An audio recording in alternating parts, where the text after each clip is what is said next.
Hello and welcome to Shelby Township Parks and Recreation in the News. I'm Joe Youngblood. With us today, we have Mike Ward, Shelby Township resident. Mike, once again, we know you're here. We have means a race coming up and also a recap. So just recently we had the Jingle Bell Run. What a great turnout you had. And if you want to give us a little recap on that, and just, nothing but great news, great weather, yes, and a lot of great people there helping out. So first off, Mike, is we want to talk about what type of turnout did you have, and how were the sponsors this year? Well, first of all, we had about 425 people participate, primarily runners, but walkers as well. Well, it has to be close to the record high, I bet. Well, 600 we had one year, was a fluke year, and usually this is probably the second highest we've had. I'd say It's a very good 425, number. yeah. Everybody came in full Christmas costumes, including our famous guy with the tree costume. I've that he seen the runs tree in. guy, yeah. And then we unofficially had our dogs that were out there, and I gave medals to the first 5 dogs, and we had the age category winners and all. But a great turnout. The weather was cooperative, unprecedented. We had to compete with the golf course for golfers. That's right. And we had that in early. And we had an all-time record. We raised over $8,000 in sponsorship, plus food donations from a number of groups. And then we donated all-time record over $11,000 to 10 different charities. That is amazing.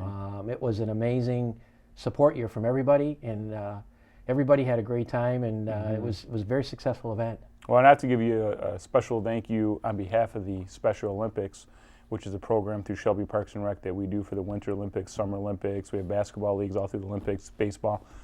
And the large donation that you give to the Special Olympics, I know our athletes really appreciate it, all the parents, all the families involved.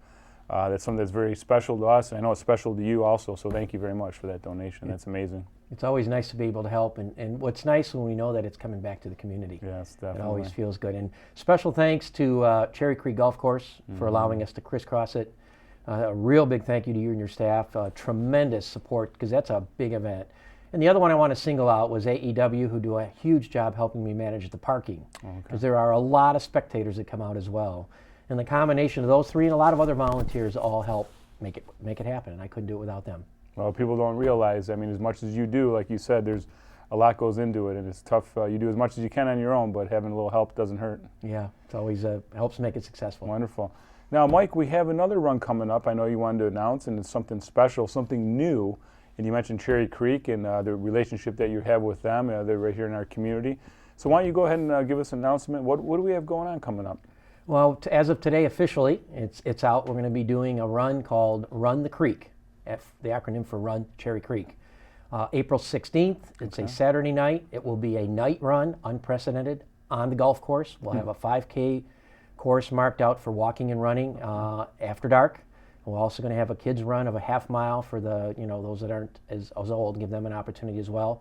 All the recipients will receive a glow medal. We're going to have all kinds of special things relative tonight. The course will be lit up with glow torches all along the way.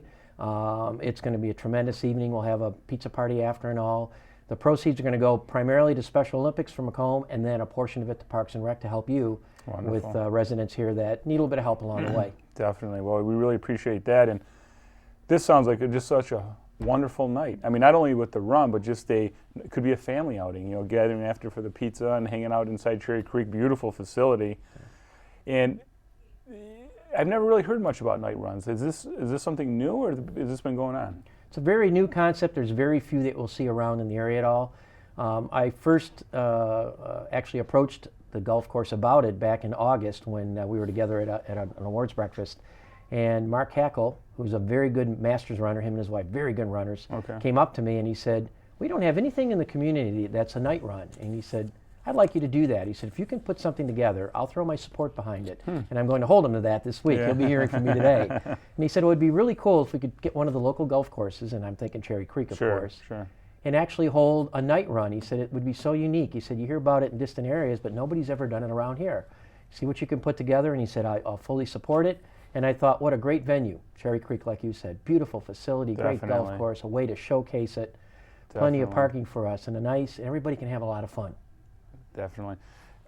Mike, I wanted to ask you, these runs have become very popular, and I know it seemed like years ago you had real serious runners, but now it seems you do see some families together. It's just turning into more of a family event also. You have the serious runners, but what's the draw behind that, and what do you feel is how that's changed a little bit? Because I know I see some of the pictures of the Jingle Bell Run, and you see the families. This is a very fun time. It really is. We have a lot of younger runners now, which is our future for us. Those are our Olympic hopefuls for the future. I had a number of 8-year-olds and 9-year-olds that were at the Jingle Bell Run. It was really nice to see that number. And it was funny. We had 2 outstanding police officers from Shelby there. And just listening to them as I was doing my announcements, and they were amazed at these young kids coming in running some pretty decent times, and they're 8, 9, 10 years old. It's just become more of a family thing. Part of it's more orientated towards being fit. I think and adults said, we got to stay fit. I do my best at it, and a lot of the families do. Get the whole family together. Let's go do it. Yeah. And some of them will run and walk. Some of them will just do the walk. Some will do the kids run. But the point is, we're getting them out, and they're getting active, and they're participating. And we've talked about it before. One of the big draws for our races is the combination of what we give you. Sure. Look at this unique run. Everybody's going to get a glow medal, and we're going to have a special flashlight and a nice glow reflective shirt. But we have the DJ, and we have all the free goodies and stuff, and all the food that we give out at the end. And it's all the extra things you do to make it a fun event. The overall winners, get their special awards and all. And it all makes it a fun time, and people know, if our local group here is putting on a race, they're going to have fun. That's right. Well, it sounds just like you said, more of like a special event than, hey, we're going to do a 5K and that's it. So much more to it. So, and Mike, in closing, I wanted to thank you not only the health benefits that you bring in the community and the monetary benefits, but it's just a win-win for everyone. Like you said, with the families bringing these young kids, the healthy lifestyle, we appreciate and thank you for bringing that to our families here in Shelby Township, and with all of the different groups you're helping, especially Special Olympics. Thank you very much. Glad we can be of assistance. Thank Good. you. And we'll have you on again. Give us a recap on that night run. Let us know how it went shortly. I will do that. Thanks, you, Mike. We'll be right back with Shelby Parks and Rec in the news right after these messages. Shelters at Riverbends Park are available for rent as far as 1 year in advance at our Parks and Recreation offices. Reservations are available for the Bittersweet, Hickory Grove, and Mapleview shelters. For available dates, please contact the Shelby Township Parks and Recreation Department at 586-731-0300.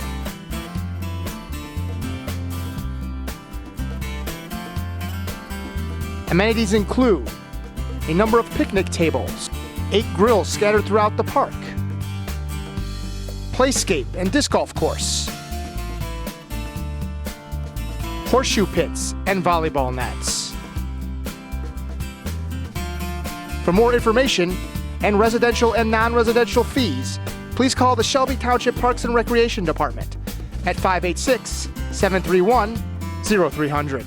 Hello and welcome back to Shelby Township Parks and Recreation in the news. Now with us, we have Mike Adams from the Parks and Recreation Department. Mike, thanks for being on the show again today. Great to be back. Appreciate all your expertise in the sports and recreation area. Thank you.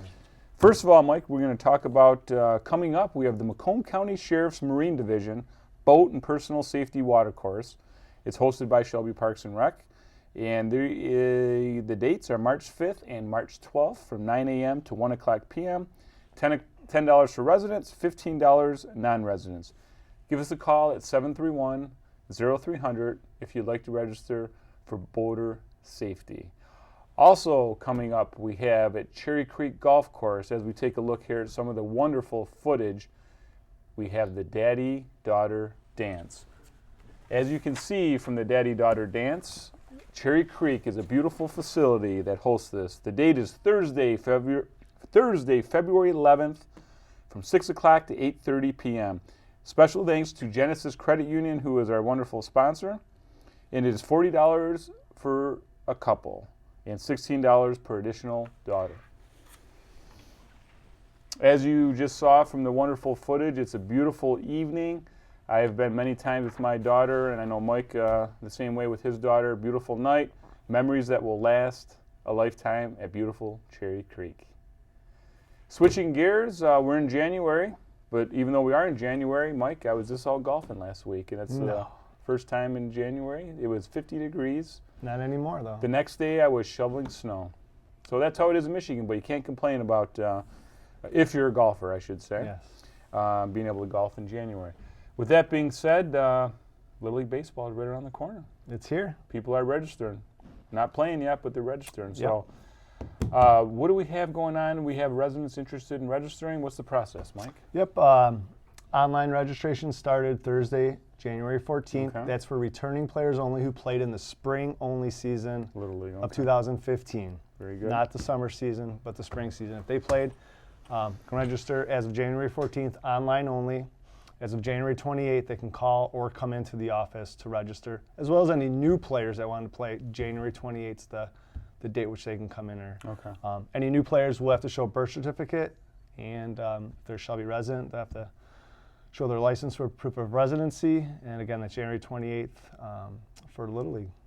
Very good. Now, Mike, if you can, we have some people that haven't played before, and if you give us a breakdown of each division, starting with T-ball, and kind of go the age group, and then also I'd like to talk a little bit about, we do get calls, they have a 10-year-old. Should they play in minors? Should they play in majors? You know, kind of the progression. If we start from the youngest to oldest, just run through the progression as their child. Of course, we're going to speed up 15 years now and go from T-ball all the way through boys seniors, but just give us a breakdown on the ages, please.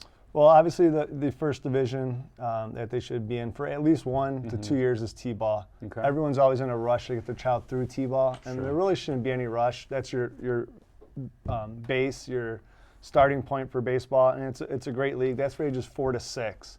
So in theory, someone can be in there for 3 years. I would say 2 years on average is good for a child for T-ball, ages 4 to 6. Right. And Mike, on the T-ball, I know many times we hear, you know, people will come in and say, well, my child doesn't need a tee.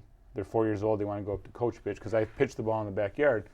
But people forget a tee is used in Major League Baseball for training purposes. A tee, you learn the proper swing. Without a tee, kids are going to swing at pitches over their head and form bad habits. So there's no reason for people to think that this is downgrading their child because they're using a tee. A tee is wonderful. A tee- High school use, college use a tee. Tee is only part of the league itself. There's also much more. There's fielding. Yeah. There's the social aspect of being on a field. Social aspect is wonderful. You know, when you're early 4-year-old to an older 6-year-old, kids grow up a lot, and so there's that gap there. There's no problem keeping a kid in there 2, even 3 years in a T-ball. It's just not whether they can hit the ball from a tee or being thrown to. No, So many other things. Their positioning, things like that they learn in T-ball. And Mike, you're exactly right. And I think the social aspect is the tee is so minuscule because you're going to worry more about your son or daughter, at least the coaches were, and I know when I was coaching T-ball. Stop throwing rocks, stop picking dandelions, stop climbing the fence, stop pulling the hat off the other kid, you know, stop goofing around. Right. The tee is, you know, so when they're 4 or 5 and they're throwing rocks over the fence, they're not ready for coach pitch. But that's just not the point. So there's a lot more to it than using the tee or not using the tee. There is, and like I said, 2 years is about average, which seems like most people should and do stay in the T-ball. But you always get the very good athlete that, you know, even at 4 or 5 years old shows they're really interested in baseball and grasp it really quick, and they can move up. The next division is the coach pitch division, which is ages 6 to 8 years old. Definitely a big step. Sure. Starting to learn the next phase of baseball. Which is swinging the bat, swinging at good pitches. They can strike out in this league. They just can't go up there and swing at, you know, every single pitch. So it's definitely a big step up. Some people like to make that jump quicker than others, but that's for ages 6 to 8. And another division, at least 1, probably 2 years in that division, I would recommend. So that's the coach pitch. And that's, before I forget too, both the T-ball and coach pitch are co-ed, so boys and girls play in both of those together. Very good. Yep. So we got the T-ball and coach pitch. And then after that, It's you pitching have an machine. option, pitch machine or boys minor. But pitch machine would be along the normal progression. Some kids are ready for boys minor though. Some kids are definitely for boys minor, which is kid pitch, children pitch. The pitch. Let's go back to the pitch machine for ages 8 to 10. Like you said, a lot of people do skip over that. I do recommend at least 1 year in pitch machine. It was kind of a league that was kind of phasing out a number of years ago, but now it's one of our biggest and strongest divisions. But that's still considered an instructional league. Still considered instructional league. Pitch machine and coach pitch instructional. Yep. We are looking into possibly toward the end of the year for pitch machine, get some umpires to make it a little bit more competitive, a little bit more fun for the kids. But right now it's strictly an instructional league, and it's really a good. What I say that 1 year is a transition league. Before, if a lot of kids aren't ready to get into kid pitch, and kid pitch is a whole different ball game, no pun intended. Where the pitch machine, at least 1 year, get them ready and not set them up for any type of failure in that kick pitch, because it is a whole different dynamic. Definitely. So there, after that, they'll head into our Little League sanctioned part of our programs that we run, and that's the boys minors, and that's when they can start playing tournaments. Yep, boys minors, ages 9 to 11, and we kind of have a little bit larger gap there as far as ages, 9 to 11, but yeah, you're talking umpires now, Sure. you're talking playoffs, and you're talking Playoffs. 9, 10, 11-year-olds throwing the ball, so they do get a little wild at that age, but it's a great division for them to start learning. Very good. Then the next step after that, Mike? Is boys and girls majors. It's like the coupe de la grille of Little League. Whatever Greek or Latin language that is, I'm not sure, but yeah, it's it gets a little bit more competitive. We loosen up some playing rules at this age group. This is the Little League division, which you see on ESPN in August. Very good. Chance to play on ESPN. I know you love watching. It is very good stuff. Yep. Down in Williamsport. Williamsport, Pennsylvania, yep. What a great tradition, those kids that get to head down there and play. Even the tournaments that we see here on the district level in Sure. our area, Grosse Pointe, Macomb, and here in Shelby, it's a really fun division and really fun couple divisions to watch the tournament games. Definitely. Now the next division is which we call the closest thing to playing high school baseball is the 50-70 division. That's their first taste of leading off, stealing, Real picks up. baseball. Correct. Real baseball, if you want to call it that. I agree. And that's for what ages, Mike? 50-70, which a lot of people aren't sure what that means. It means the mound's at 50 foot, the bases are at 70 feet.